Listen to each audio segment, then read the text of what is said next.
Ladies and gentlemen, good morning and welcome to the Max Financial Services Limited Q3 and 9M FY26 earnings conference call.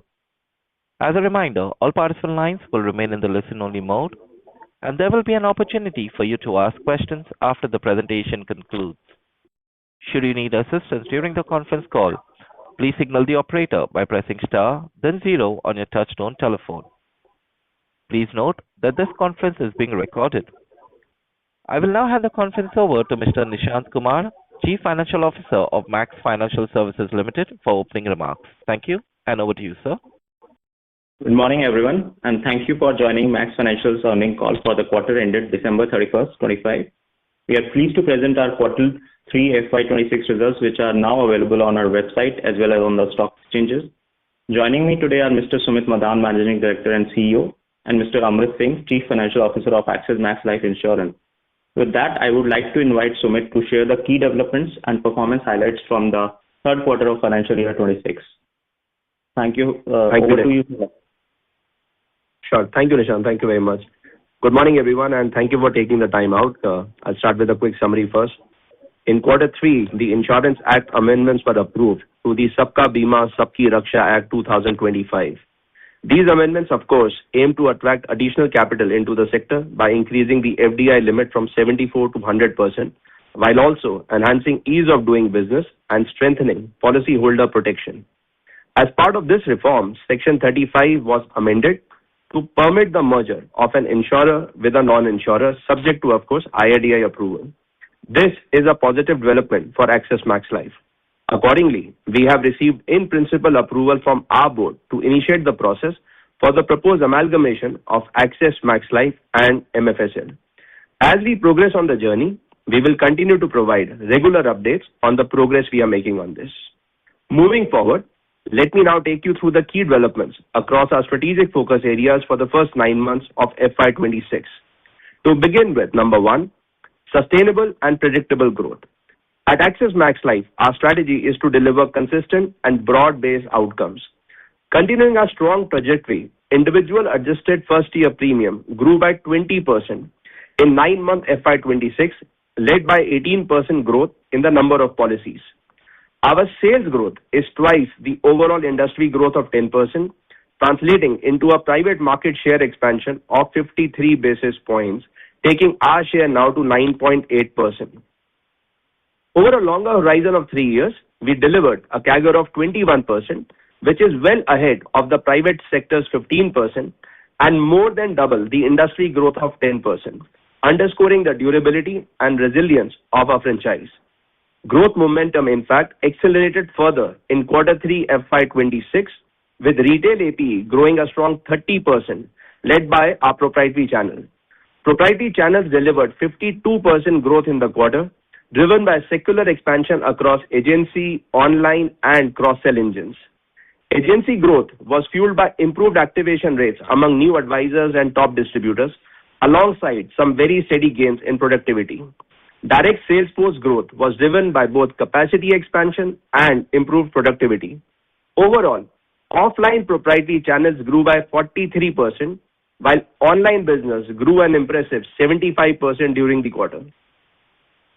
Even on the partnership side, our business continued to gain traction, delivering 13% growth in APE terms in quarter 3, driven by the scaling up of the partnerships established over the last 2 years.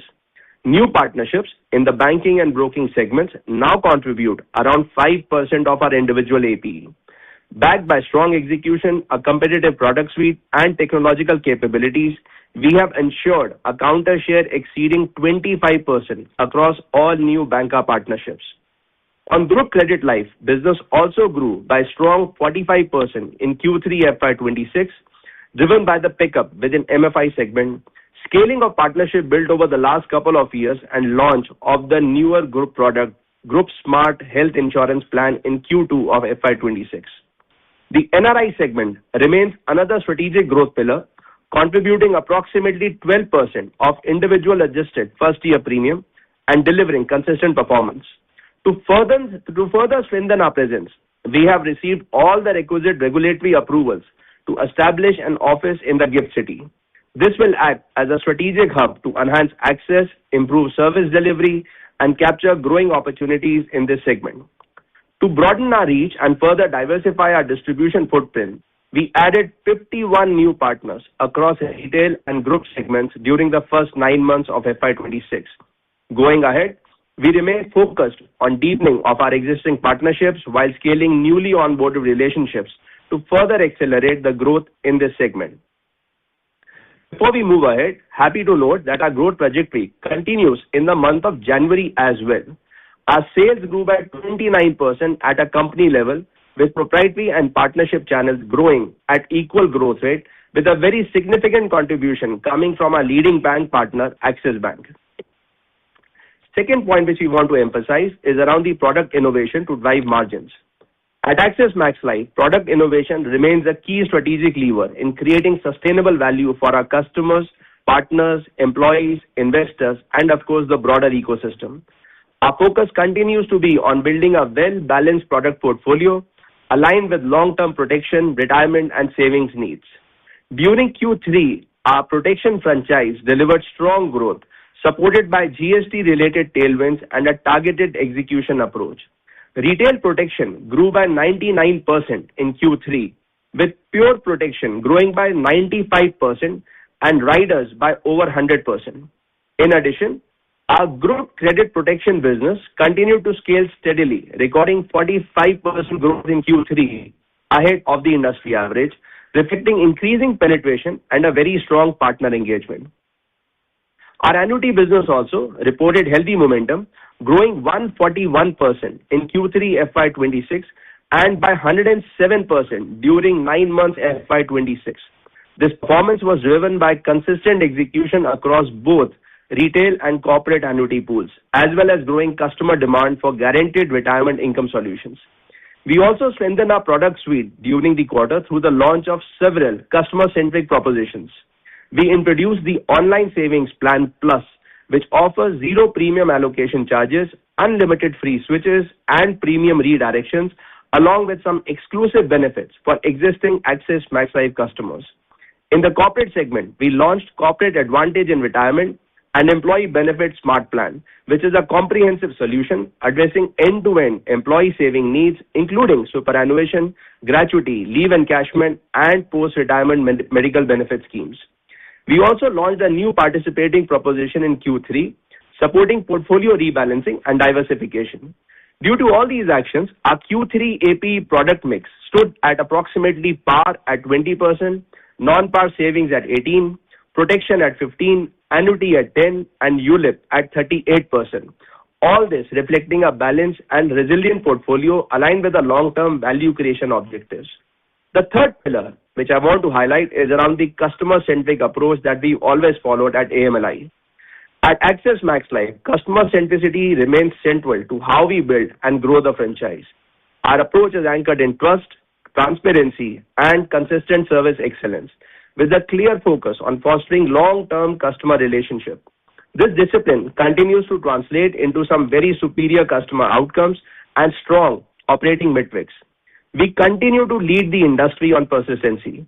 As per Q2 FY26 rankings, we remain the top-ranked insurer on the 13th month persistency by number of policies and hold the second position on both 25-month and 37-month persistency on the same measure.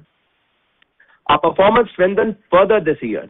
In Q3 FY26, 13-month persistency stood at 85%, while 25-month persistency improved to an all-time high of 76%, which reflects a nearly 420 basis point year-on-year improvement.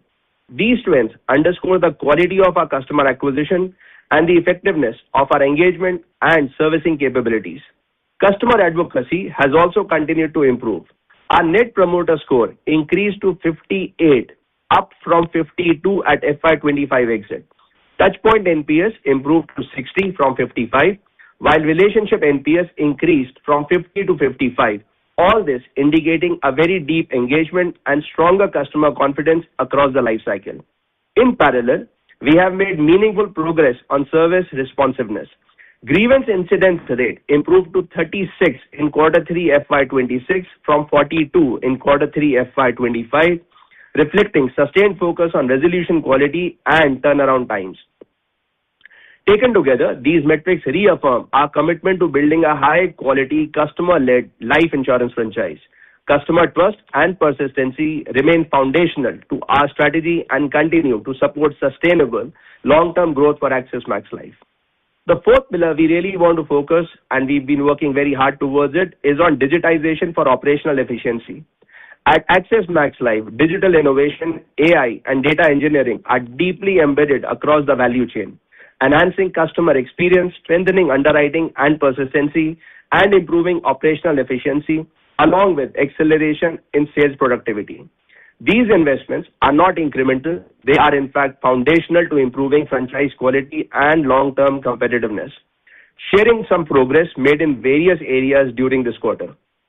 In the area of customer experience and service efficiency, we have materially improved digital service efficiency and customer engagement. Enhancements to our Gen AI-powered email bot have doubled one-day ticket closures from 20% to 40%, significantly improving the turnaround times. Our customer app continues to scale strongly, with about 6 lakh downloads and 3 lakh monthly active users only within a few months of its launch. The app currently holds a 4.8-star rating, and cumulative transactions have already exceeded 50 crores. Website digital NPS reached a record 74, up 9 points, reflecting improved customer satisfaction. Our transition from maxlifeinsurance.com to axismaxlife.com was a strategic brand shift. While it temporarily, of course, impacted the SEO rankings, we have successfully restored visibility.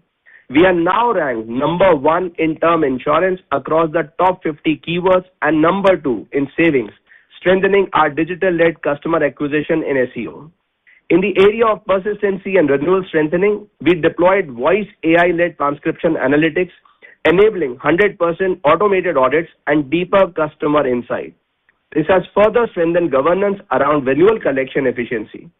In the area of claims and operational excellence, the straight-through processing, STP as it's called, has reached 36% for non-early claims, surpassing industry benchmarks for claims up to 7.5 lakh rupees.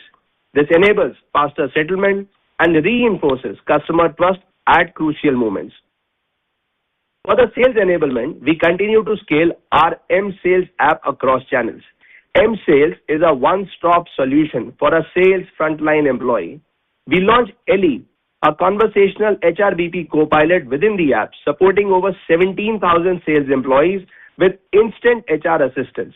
Ellie also leverages predictive analysis to identify attrition risk, enabling some very targeted retention interventions. Concluding on our digital strength, our investments are delivering measurable improvements across customer experience, sales productivity, persistency, underwriting quality, claims efficiency, and workforce effectiveness. These capabilities are central to building a technology-enabled, customer-centric life insurance franchise.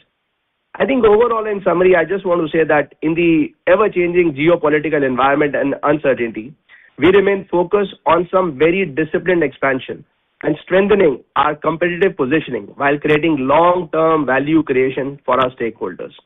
With this, I now want to hand over to Amrit to take you all through the financial performance for the quarter. Thank you, Sumit, and good morning, everyone.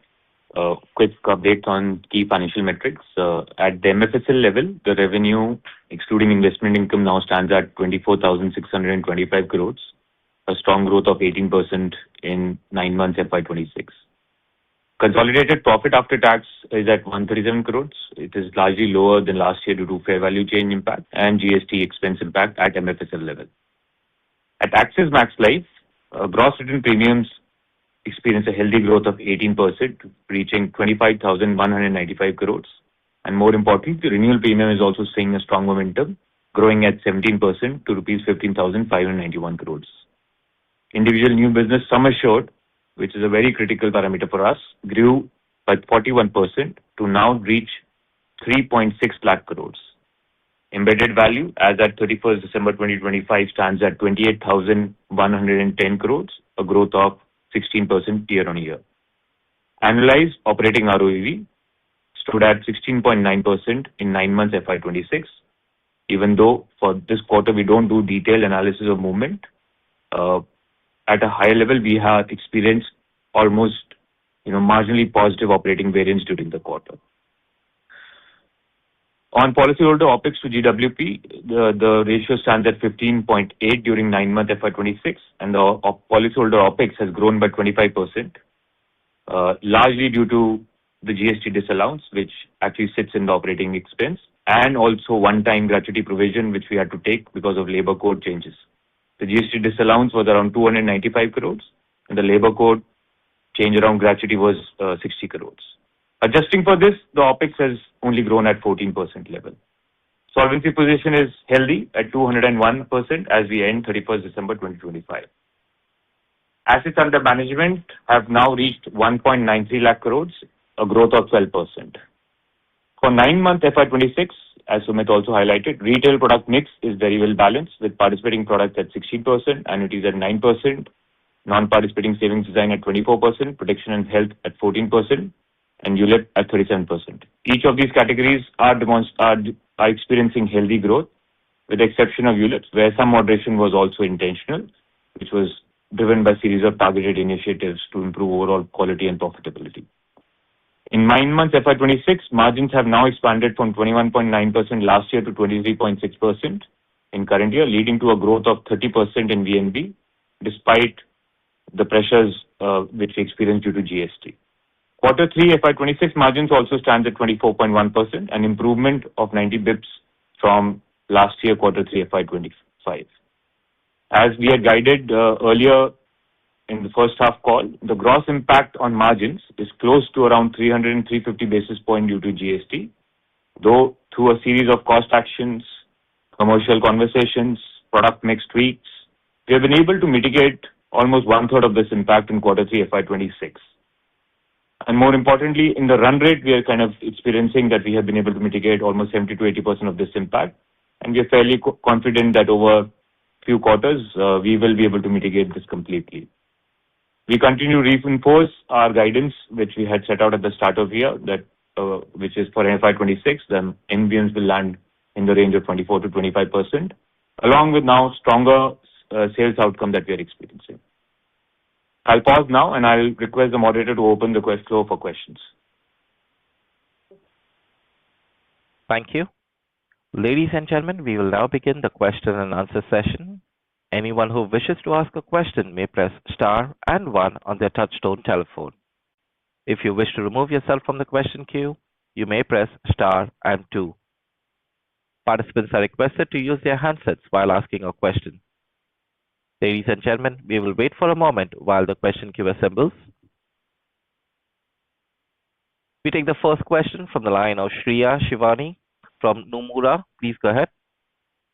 Yeah, hi, good morning. Thank you for the opportunity and congratulations on a good set of numbers. I have 2 questions. My first question is on the VNB margins itself. Now, you've mentioned obviously the product mix and OpEx ratio, etc., have helped you in mitigating one-third of this gross impact that you've spoken about. But however, I thought the distributor negotiation was yet not completed, or was it completed enough to bring about such a big impact? Because the margins between 2Q to 3Q is very much far away from the 350 bips that we had, 300 or 350 bips that we had spoken about. So some understanding on how much of the mitigation happened due to cost action, product mix, and distributor negotiation. That's my first question. My second question is on some of the regulatory changes that are happening, and there was an RBI document as well last night. Can you highlight what sort of impact do you expect in your banca channel going ahead? And this conversation actually started for the banca channel back in November 24 itself. So what all changes do you expect going ahead, or were the processes at the bank level already changed back in 2025? Thanks, Shreya. I'll take the first one, and then I'll request Sumit to get in on the regulatory one. I think on the distribution conversation, so as we mentioned in the last call, we have taken a very balanced approach when we have approached the challenge that we were faced with respect to the impact coming on GST. And we had indicated in the product categories where this is more structural in nature, we will have those dialogues and conversations with the distributors. We have, to a fairly large extent, actually executed some of those things. And on the categories which are more critical and important, in our assessment, that has largely it's kind of achieved and done. Beyond this, I think the recovery and recouping would be more the product structure changes, management and navigation of product variants within the product per se to mitigate the impact that kind of came across. On the regulatory one. Yeah, Shreya, I think on the second one, you mentioned about the circular which came in yesterday, also some of the changes that have happened since November 2024. In all our interactions and whatever we've seen so far of the circular, I think these are all steps in the right direction. Eventually, they build more customer confidence. They help us improve the penetration because of that. And I think industry largely is positive towards some of these changes that have happened. So I see the circular which came in in a very positive light with some of the changes which will only help us build long-term customer confidence as far as insurance is concerned. Yeah, just to follow up on that. So there were a lot of changes which were being taken in 2020 after 2024, November 24 already. So is there anything which you can highlight which is incremental, which again Axis Bank or whatever, whichever of our banker channel will have to go and make some more changes with that regard? Because I remember in our conversations back in 2025 also, there were changes being implemented at the bank level. Yeah, Shreya, so this is Amit here. With some of the banks that we work with are really the leading banks in the country, and they also have very heightened sensitivity towards overall mis-selling grievances which kind of come along some of these things. Using a lot of analytics and checks in our journeys, what we had, and this is largely implemented in all our large bank relationships, that each and every sale that is done, it is assessed for its suitability. And also there is a very smart verification process to independently assess whether the quality of sale is adequate and understood by the customer. So some of these steps, even it predates this November 24 journey. I can only say that we have now moved more. If there was only an X percentage coverage of the portfolio, that portfolio from new business perspective now almost stands at 100% kind of levels. So we have progressed quite healthy, both at least in the top two banks that we work with on some of these elements. So I don't think we in our assessment, though it's a little early for us to also understand the circular in full detail. But some of this, from a mis-selling perspective, I think the safeguards have been in play for some point in time. There's always room for further improvement. But as Sumit said, anything which curbs mis-sell might appear on a short-term basis from a sales perspective a bit negative, but over a longer horizon, all of this is very positive. It's, as we internally call it, a froth in a sales perspective, it just gets eliminated, which is always a healthy sign for any industry. All right. Okay. This is useful. Thank you and all the best. Thank you. Thank you. We take the next question from the line of Avinash Singh from Emkay Global. Please go ahead. Yeah, hi. Thanks for the opportunity and great set of performance. The first question would be more on growth. So right now, if I see, of course, on an AP basis, the growth is extraordinarily strong, even on your individual rated premium, the growth is strong. Now, looking forward, because in the last 1 year or so, there have been some mathematics around, the monthly premium paying terms coming in between earlier. So, of course, right now, the AP growth is I would say, strong. Now, looking at growth, where do you see your anchor to be? More like the 20% plus where your IRP is growing, or you can still grow faster than that?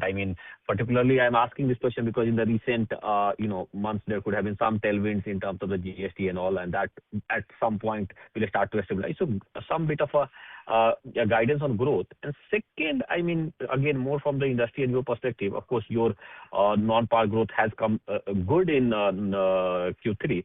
But looking ahead, given the scenario where kind of a bond yields are rather sticky, whereas deposit rates have seen a significant decline, this is kind of typically a very, very conducive environment for non-par sales. Do you see that non-par sales to kind of accelerate? Because I mean, your non-par sales is good, but overall industry has not done that great in non-par in an environment that should be likely a conducive for non-par. So these are my two questions. Thanks. So thank you, Avinash. I think from growth perspective, our momentum has been quite strong, as Sumit also mentioned. On the individual adjusted basis, we're growing at 20%. The private industry is at 13%. So good, solid differential. And we have seen that trends to actually continue through. And also on AP basis, now for the full 9 months period, the growth is back to in line with the individual adjusted growth that you see of around 21%. So there is only a small differential. Very frankly, sitting in 9 months right now, we are very confident. I think we will be able to continue through this momentum, which maybe an upward revision to certain guidances that we provided at the start of the year. So at least on sales, the teams are quite confident with the momentum that we're experiencing. Over longer horizons, we have always maintained that from a market growth perspective, from the industry's overall growth that happens, it experiences, we will always try to aspire for a 300 to 500 basis point faster growth in the market. And that remains that we hold on to. On non-par sales, I think sometimes it's also about product launches and introductions. This quarter specifically saw an introduction of a participating product, so we saw some support kind of come through. But if you step out from quarterly introductions, etc., I think a non-participating design with the long-term guarantee proposition that it offers is a very important product which the consumers can have as part of their asset allocation decisions. This is an important category. We never want to have over dependence on any single category. So we will keep the overall product mix balance, and you will keep seeing from our product teams innovations coming in this specific area. So I think there is a demand component to it, which always remains structurally intact given the inherent role a long-term guarantee proposition provides. And there are some supply dynamics which is around product introductions which can keep varying from quarter to quarter. Got it. Thank you. Thank you. We take the next question from the line of Swarnav Mukherjee from B&K Securities. Please go ahead. Hi, sir. Thank you for the opportunity and congrats on a great set of numbers. So 2-3 questions. First on VNB margin. If you could give some color on the VNB walk, because what I was trying to understand was that had this impact of GST and labor law not been here, what would at a core level our margins be? So you mentioned that out of that 300 odd basis points, kind of 100 bits you have mitigated this year. So is it fair to think that margins could have been 200 bits higher because if this was not there? So some color on that, and plus also labor law, what is the impact? And I'm assuming that would be one time. And so going forward, like you said that you have reduced 70-80% of the impact now on a 100 basis. So we'll carry kind of 50-60 bits ahead into next year. Some quantification or granularity in this regard from the current margin perspective and how do we see it in the next year would be very helpful.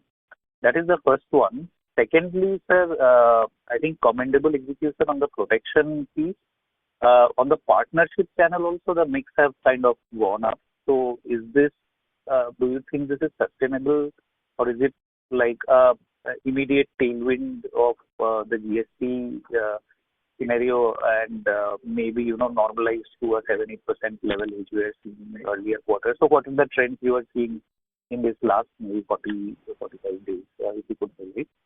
And on the 13th month persistency, so just wanted to clarify that on the 8-month basis number that you have provided in the presentation, the drop that we are seeing is similar to what you have reported on a 1H basis also, I think. So what is the reason for that, and anything specific that has incrementally played out in 9 months, if you could highlight? Okay, lots of questions there. I'll take a few. So your observation that if there was no change on GST, I mean, though, these are a bit theoretical in nature because we should always understand that the change in GST, in which we welcomed the change because it kind of provided our category almost an essential goods service status, created this positive flip around demand generation on protection business. But assuming that that also stays and GST impact was not there, your observation is right. The margins could have been 200 basis point higher than what we have reported, for sure. And largely, significant, reasonable portion of this is also coming from the yield curve support that we are experiencing for ourselves. On labor law impact on the PNL, the impact is around on the gratuity provisions, an impact of around 60 crores that we had to take. This is a one-time hit which we had to provide for.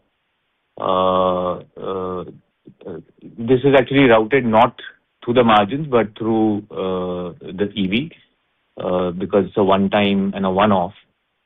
Margins anyways will over time horizons kind of bake in, let's say, this increase outgoes, but obviously certain actions at our end will also happen in restructuring the overall compensation philosophy so that some mitigation is also provided to these. On 13-month, again, your observation is correct. We have experienced certain pressure on this particular 13-month persistency, largely coming from certain product category which isn't in play for the last year, especially post the surrender regulations also. The proportion of that also in the book is kind of reducing, and some bit of likely drop in persistency was also baked into our thinking when we were pricing some of these products. So this impact has come through, but all actions at our end will be taken to ensure that we are on a improvement journey towards 13-month as we have been across other cohorts of products, because eventually this is a reflection of whether we have sold a product which the customer has understood and is willing to kind of continue to that commitment. On partnerships, I'll request the growth momentum at partnerships. I'll request Sumit to just. Sure. I think on Swarnabha, on protection specifically, we've been observing the numbers since 22nd of September. And on a daily basis, we've seen our traction improving as far as protection is concerned. When we were looking at the numbers, other than the exception of Diwali, one day prior to Diwali and one day post Diwali, we've seen some very healthy growth as far as protection numbers are concerned. So I think there is a good momentum and the momentum still continues. So to your question, whether it's sustainable, at least right now, the momentum still holds good. So we don't see much of a concern. We may be slightly better than the market. Currently also we are growing pure protection by 95%. Some of our marketing efforts in Q4 actually are specifically focused around protection. And that is the impact that we've seen coming from across partners, including Axis, where we have a good story moving around as far as the protection business is also concerned. I think his question was also generic on overall sales. On overall sales, Swarnabha, we have an exceptionally good mix as far as Q3 is concerned. Like we mentioned in the beginning, growth has come across proprietary, growth has come across partnership. All the banks are firing well. Even the current momentum continues in the month of January. As we were discussing, some of the large players like an Axis Bank have seen some exceptionally good growth in the month of January as well on the life insurance side. Right, sir. Understood. I mean, just a follow-up, like in Axis, vis-a-vis, say, third quarter, what has changed? Why you were, I think what I understood was that ULIP was a drag in terms of the growth also in the partnership channel. So what has changed which is leading to this growth? And just another question I just wanted to squeeze in, is there any color you can give in terms of the timeline for the amalgamation? I think to answer the first question first, some of the work we've done over the last 3, 4, 5 quarters is now actually taking shape, as far as Axis Bank is concerned. In Axis Banks, we've been focusing not only on branch banking, but some of the other channels as well.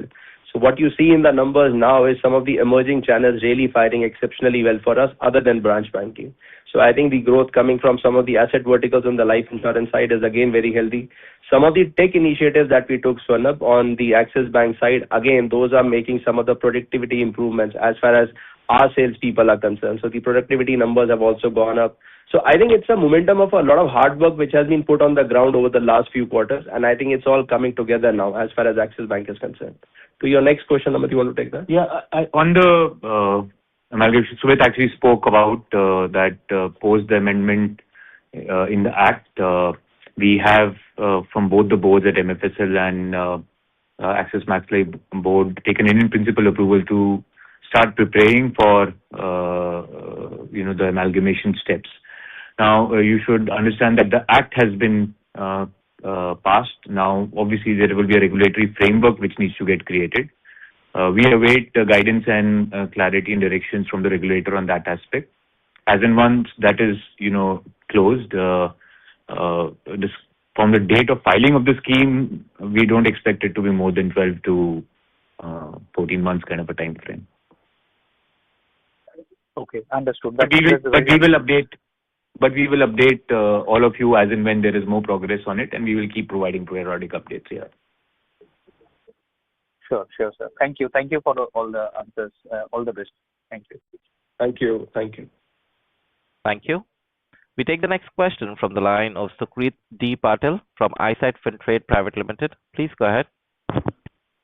Good morning to the team. I have two questions. My first question to Mr. Sumit is, looking ahead, what will be the key priorities guiding Max Financial's tactics to strengthen the profitability while sustaining growth in the life insurance business? How do you plan to balance expansion, product innovation, and margin protection over the next few quarters? Just want to understand your point of view on this particular thing. Thank you. That's my first question. I'll ask my second question after this. I think, Supreet, it's a very relevant question. As we look ahead, we have a very good sales momentum, but I think like you rightfully pointed out, for sustainable growth, one of the key priorities, Supreet, if you look at the numbers also, is how some of the new partnerships are taking shape for us. We have been working very hard on acquiring some new relationships, and we specifically called out that some of the new partnerships actually now add up to 5.5% as far as the overall number contribution is concerned. In every quarterly update, we've been also updating in terms of the progress as far as new partnerships are concerned. So if you look at the number we've disclosed in this report as well, we've had 51 new partnerships as far as those numbers are concerned. Sorry, some disturbance in between. If I could just request the moderator to... Supreet, I don't know if the disturbance is at your end. If you could just go on mute if you're on the road. May I request you to just go on mute? Some disturbance there. I will just mute myself. Thank you. Yeah, please. Thank you. So anyway, just to complete the point, Supreet, in terms of growth from a future lens perspective, new partnerships form a key part of the discussion. The earlier gentleman also asked us how we are doing against some of the large partnerships at Axis. We've really focused on some of the larger relationships as well. There is a big transformation project we are running along with Axis, which is helping us reach the last mile, some of the productivity improvement areas. That transformation project now is really coming into its true avatar, giving us benefits along with it. Even at some of the other large counters like a Yes Bank, we remain, in terms of counter share, the largest player. If you look at some of the newer bank partnerships, it's never easy to be the fourth, fifth, or the sixth player. But in the recent partnerships that we've acquired, we've already become the number one in terms of counter share across the new partnerships. I think number two is around the quality of the sales, Supreet. I think there is a lot of work being done towards the quality of sales. That's the reason why you see some of the numbers around 13, 25, and further ahead. Those numbers are improving. And some of the circulars also which recently came out, there was a question earlier. I think, again, we look at some of these changes in a very positive direction. They all come and help the customer. There's been a lot of automation at the sales end, Supreet. There are various tools now which have just made the governance much more effective. With the help of data today, the propensity to buy insurance for a customer is a much sharper analysis. So as a company, we've really invested a lot, not only on digital, but even on data, because we feel that could be one defining moment for us. So I think it's a combination of all these things which are leading to this kind of a growth. Because even if you look at the agent activation, even if you look at the productivity increase as far as proprietary channels are concerned, so I think it's a good mix coming across. So I'm actually very confident as far as the future ahead is concerned. Thank you. My second question to Mr. Singh is, the profitability has come under some pressure in this particular quarter. But as you plan ahead, what financial signals will guide your decision-making process on cost control, capital allocation, and margin protection? how will these particular signals shape the long-term earning stability and shareholder value creation? Just want to understand your plan of action on this. Thank you. Yeah, thank you, Suprit. Firstly, I think being financially disciplined is one of the key priorities internally that we drive as well. And we have always committed that we are anchored to maintaining the margin profiles in the range of 25% plus minus, with the bias towards distribution expansion, given the severe underpenetration the country has and the opportunity that lies in front of us. So we will keep the growth momentum going, but always ensuring that the margin is also maintained in a steady position. If years that the margins will run up, it could either be passed on to the consumers or further accelerated towards distribution investments. But at no point in time you will from us see that we are deteriorating the margins only at the expense of sales. So this is one of the guiding principles that we have been at it, and we will remain committed to that in time. In cost, definitely there is a significant opportunity. I think some of these digital tools and AI interventions that are in various stages of some in POC and some in execution is providing significant uplift, not only in the back end part of the journeys, but even from a sales productivity enhancement programs as well. So the task is very cut out for us that leveraging some of these tools and developments, rationalize overall cost structures and work towards enhancing overall consumer value and shareholder value. Thank you, and best wishes going ahead. Thank you. Thank you. Thank you. We take the next question from the line of Vinod Rajamani from Nirmal Bang Securities. Please go ahead. Yeah, thank you for the for taking my questions. So I had three questions. Firstly, on this Access channel, so the Access channel has delivered, kind of stable growth, but there has been a significant improvement in the mix. So should we assume that this is a little more permanent in nature, or is it just temporary in terms of some of the ULIPs coming off and some of the other more higher margin products doing better? So that's the first question on the Axis Bank channel. Second was on margins, again at an overall level, because of the improvement in the product mix, the margins have come to a very healthy 24.1%. So just wanted to know is this sustainable, or is it, how do we kind of see say Q4 playing out? Is it sustainable, or is it is just that this quarter was much better in terms of the product mix? And thirdly, just on this group credit life, that's already gone up by around 45% in Q3. So if there's, for example, if this Axis Bank, this reported inorganic microfinance ambitions crystallize, are you ready for a step function jump in rural volume in terms of access to credit access, the credit access microfinance book and so on? So just wanted to know around that. So these are the three questions. Yeah. So thanks, Vinod. On the first one, the mix change which has happened at the bank, you would recall at the start of the last year, in January of last year itself, we had started indicating that along with bank, we are working towards navigating the product mix in a more balanced nature rather than over dependence on a single product form. And we are very happy to see that actually that navigation we have been able to execute. That did mean for the first 9 months, the numbers to be steady. But as Sumit updated in the month of January itself, now one full cycle has kind of come through. The momentum is picking up.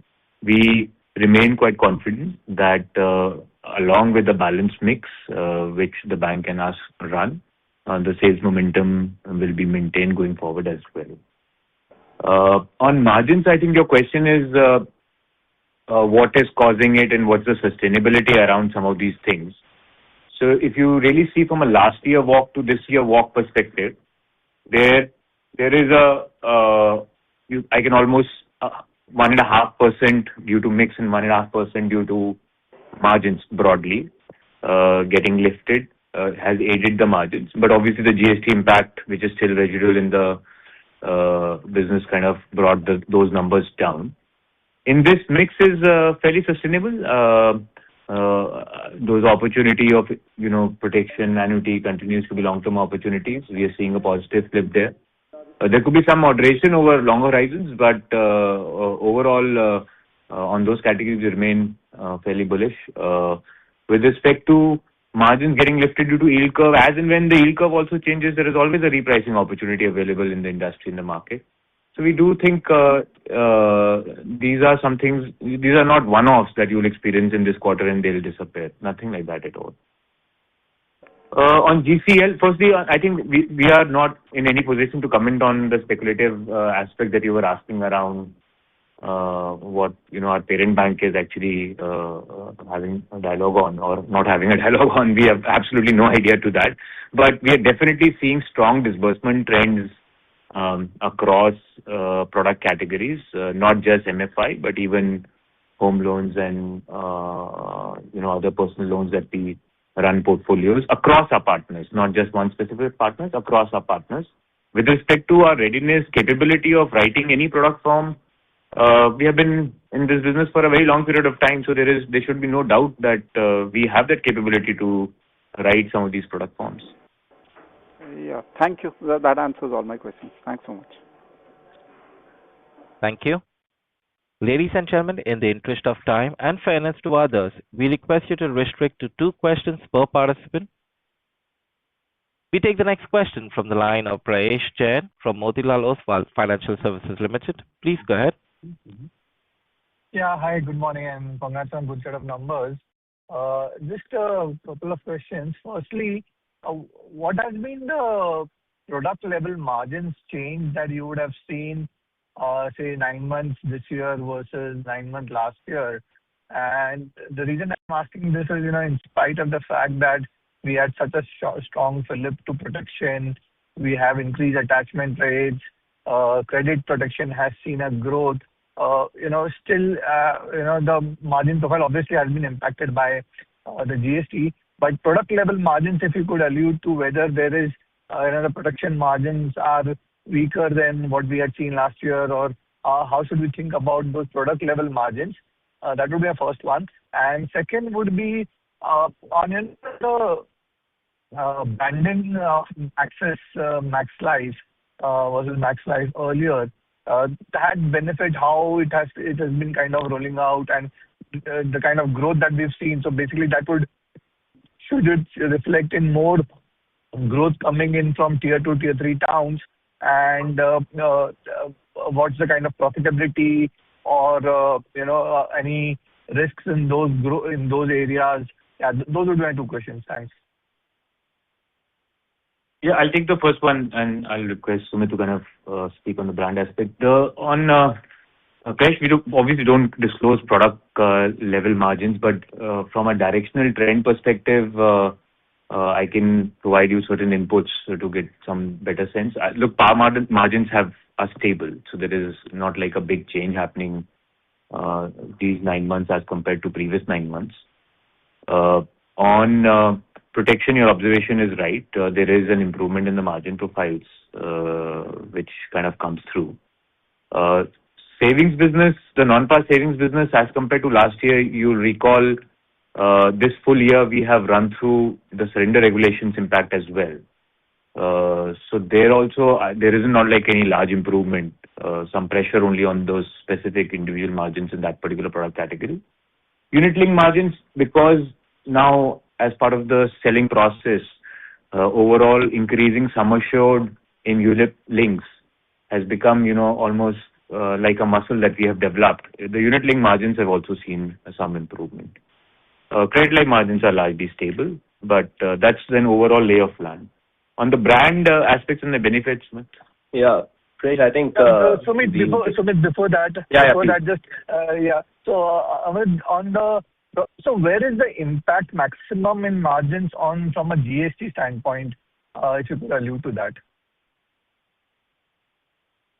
where is the impact maximum in from a look, there are some counterbalancing elements also which are happening. The support in the environment, interest environment is also supportive.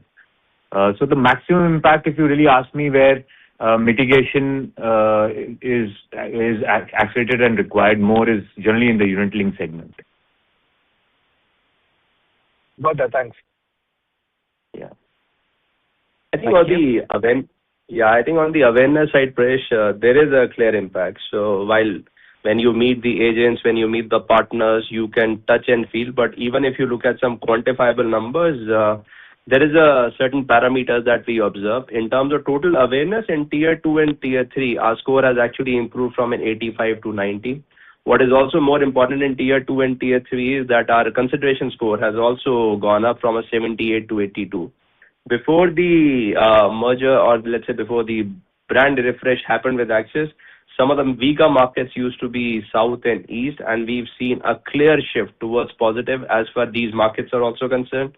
We've seen a total awareness score in these two markets moving from an 85 now to 90. Even the consideration score from a 77 has actually moved to 80.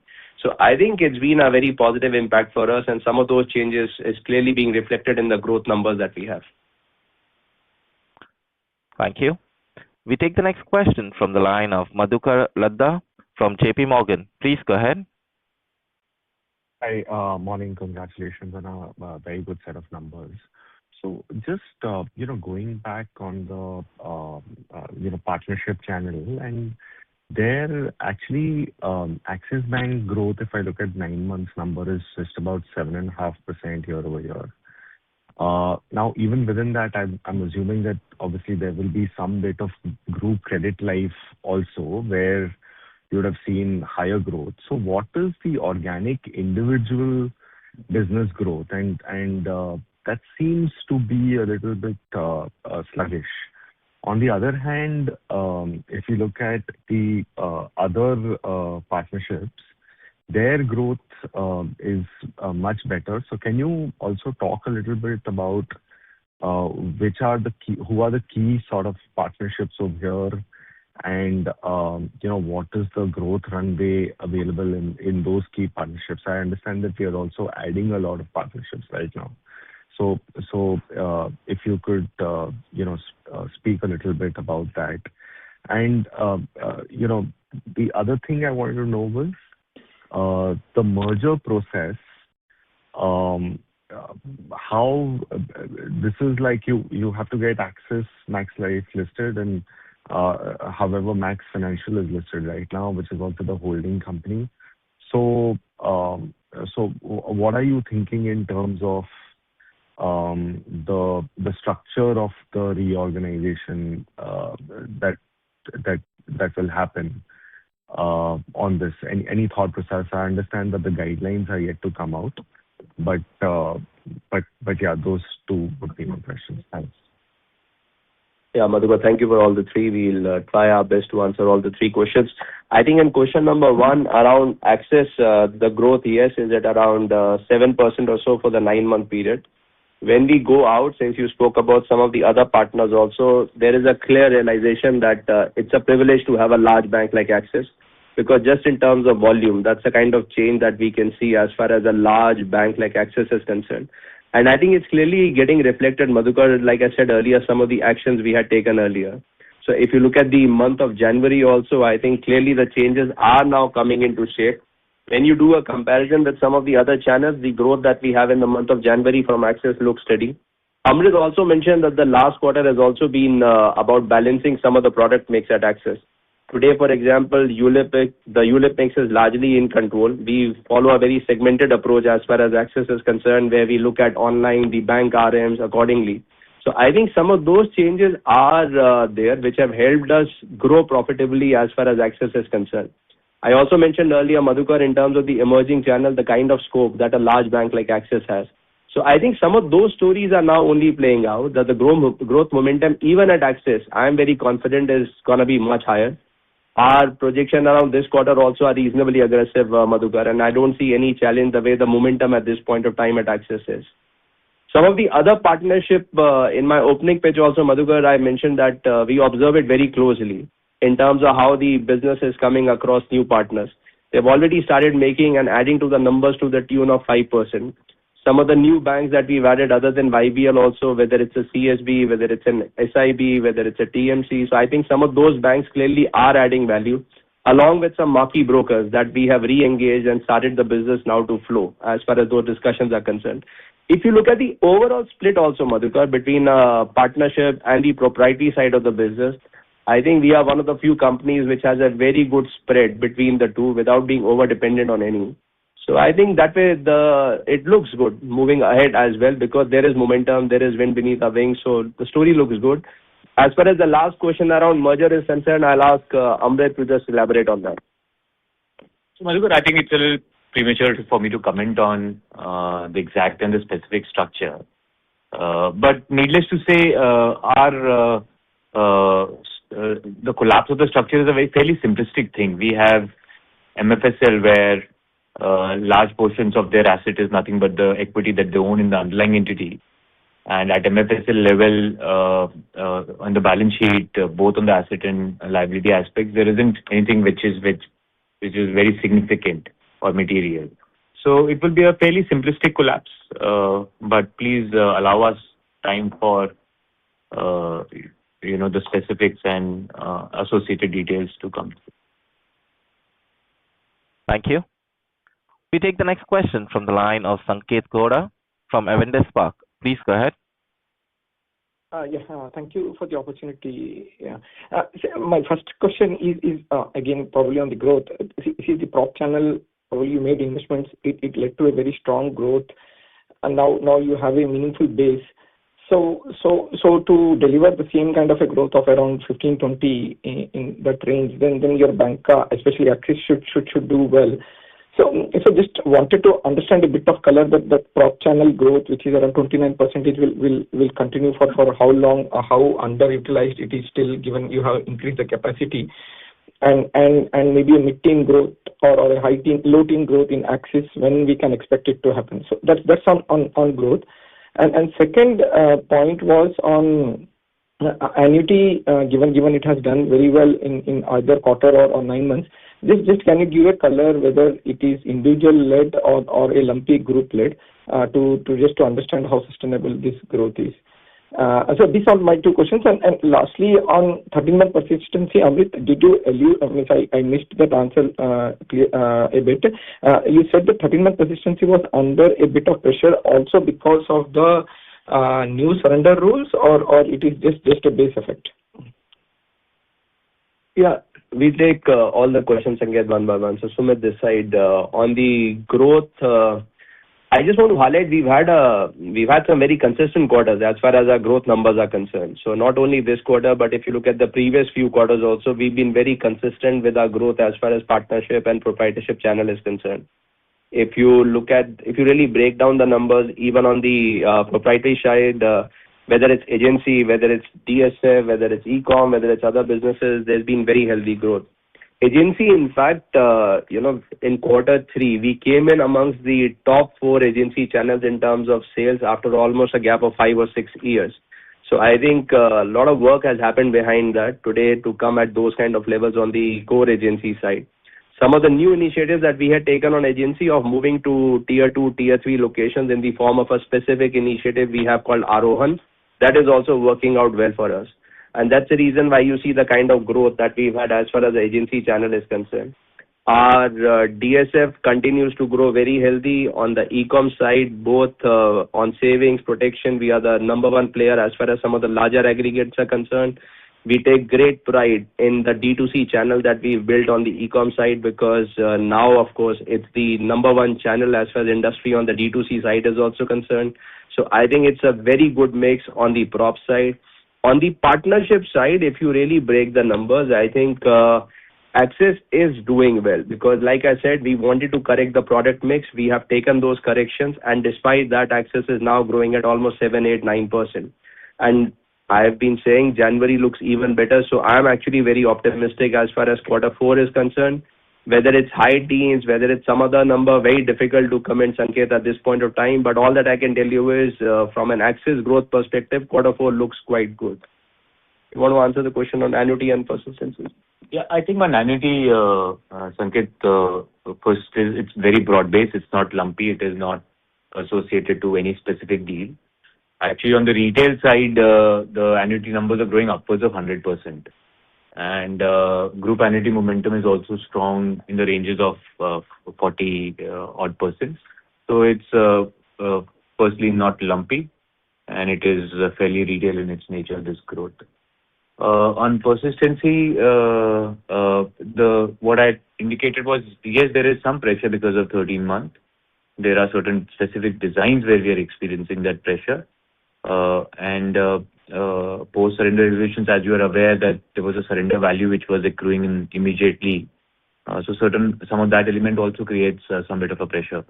But needless to say, I think all actions being taken to mitigate some of these things. But more importantly, for that particular product, you will recall during these investor conversations, we did bake in certain impact and persistency that we might experience because of the surrender values being available in the first year. Thank you.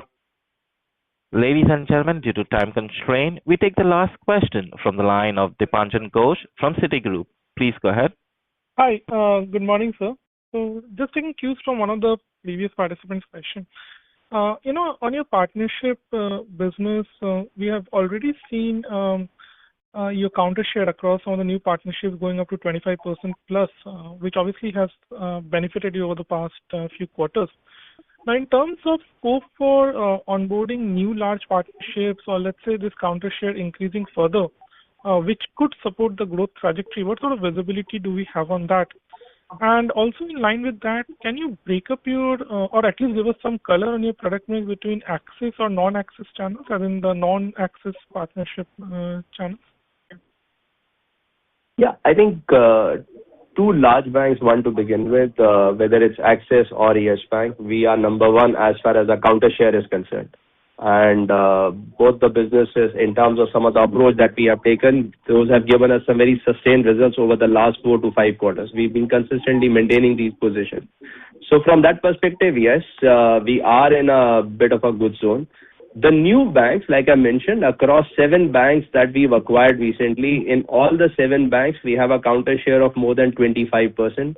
In 3 of those 7 banks, we've already become the number one player as far as counter share is concerned.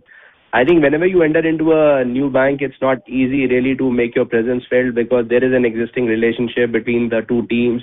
There are these products that every team is familiar with of the previous company. I think their credit to our tech platform, credit to our integration, credit to some of the training modules that we have, that we've been able to make a difference in a very short span of time. And like I mentioned, 3 banks, we already are number one across all banks. Other banks, we are already at 25% plus. So I think there is a good story going. As far as new partnerships are concerned, I have to say there's a lot of opportunity as far as the market is concerned.